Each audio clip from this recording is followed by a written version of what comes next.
Welcome once again to our panelists. Thank you for being here today. So it is now 40 years later. The youth of 1976 took a stand. They made a difference 40 years ago. Today we're asking, is Youth Day still relevant in 2016? If so, what is the relevance of it? If it's not relevant, what do we think young people will be doing on Youth Day 2016? Mr. Nezo over there, can I hand over to you first, please, and if you will share the mic. Thank you. Thank you for your welcome. Is Youth Day still relevant? I believe Youth Day is still relevant. I think Youth Day sought to address the social ills of 1976, and so long as there are social ills, I think that the day is relevant. Social ills that are targeted towards the youth. I think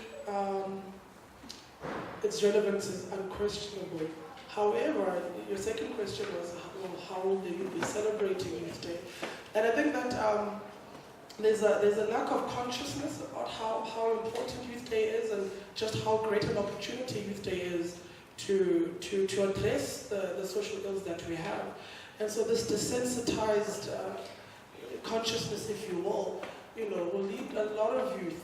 And I know growing up, going on Youth Day, one, I was glad that I wasn't going to school. So I wasn't glad that it was Youth Day, I was just not going to school. And two, there was a turn-up somewhere. So they would organize a whole lot of celebrities and musicians, and we were going to gather in a stadium. Someone important was going to say something, and then we were going to party for the rest of it. And then the next day we'd go back to school.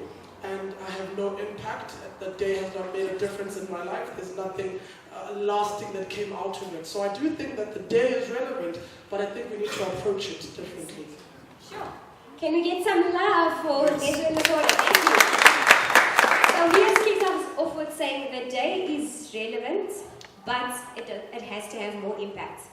Ms. Hassan, can I pass it over to you? Do you agree, disagree? What do you think? Is Youth Day still relevant today? How will young people be spending the day?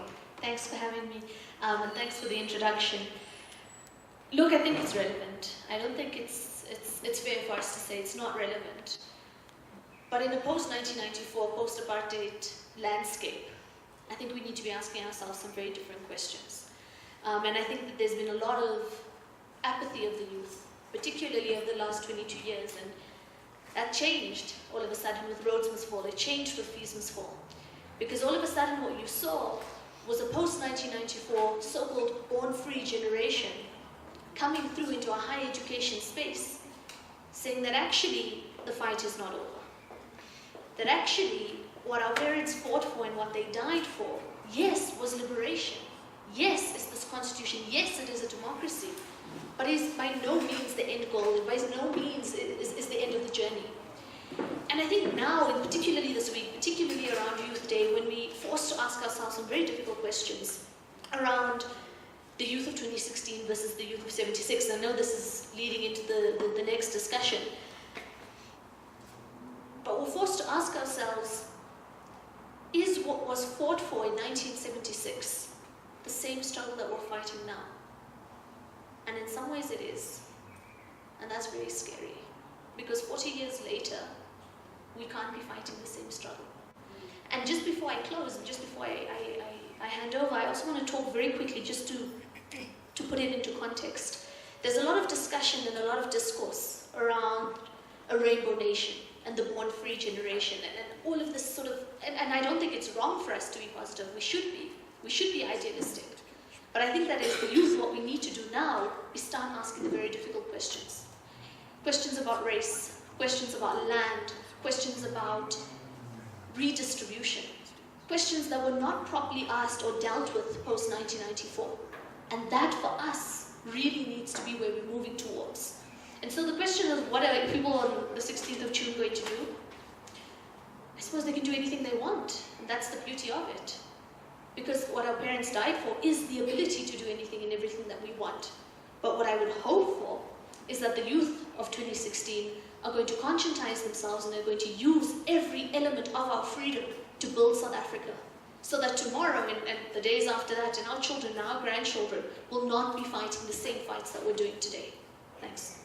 Sure. Thank you, Kim. So Youth Day, somebody fought so that we can do whatever we want. Hashtag, if you're tweeting, Youth Day allows us to do whatever we want.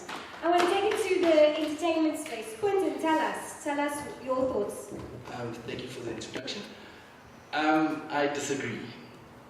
Reason being, I think people are turning up more than they're owning up. I mean, the only thing that's relevant now is the people wearing the school uniforms and everything. Because on the day, people are turning up, they're partying, going to concerts, but then why don't you pick up a book on that day? Why don't you read a book to someone? Why don't you let us base it more on education? That's why I'm saying it's not relevant today. Thank you. Sure. Okay, thank you. Can we, instead of just showing up on the day, why not read a book? And we've been put a clearly statement across, it is not relevant today. So this conversation is going somewhere. Let us take it to Jonathan, over to you. Is Youth Day still relevant? No, thank you guys. I think I'm not a guy of a lot of words, so I would also disagree that to a certain extent that Youth Day has lost its relevance. In actual fact, in my research that I've done, I came across something very interesting. In June 18, 1976, what happened on that specific day, beer walls were burned down. But now, in this time, the youth are celebrating with beer, with alcohol. So we have lost the important part of what June 16 really is and what was fight for. So maybe coming from a spiritual side, it's not a spiritual thing, but what's interesting for me and what's scary is if you look at all of these things, like more than 2,000 years ago, no disrespect to any other religion here, in the Bible it speaks about John 3 verse 16, and now if you look at June 16, John 3 verse 16, for God so loved the world that he gave his only begotten Son. So there was bloodshed. In June 16, there was bloodshed for freedom. But now if you look at what's happening, it scares you because it can lead to bloodshed again. Because people are not really turning up. It's more of a party to them. What will they do? June 16, it's just another public holiday. Sure. So, yes, let's hear it. Thank you. Just another public holiday. I want to give them a chance to just think. I want to engage the audience. Hands up. Who thinks Youth Day 2016 is still relevant today? We won't get you on camera, don't worry.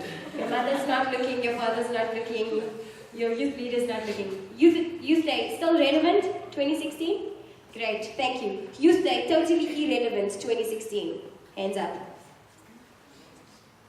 Okay, let's see if we'll all still be thinking the same thing by the end of the conversation. Great.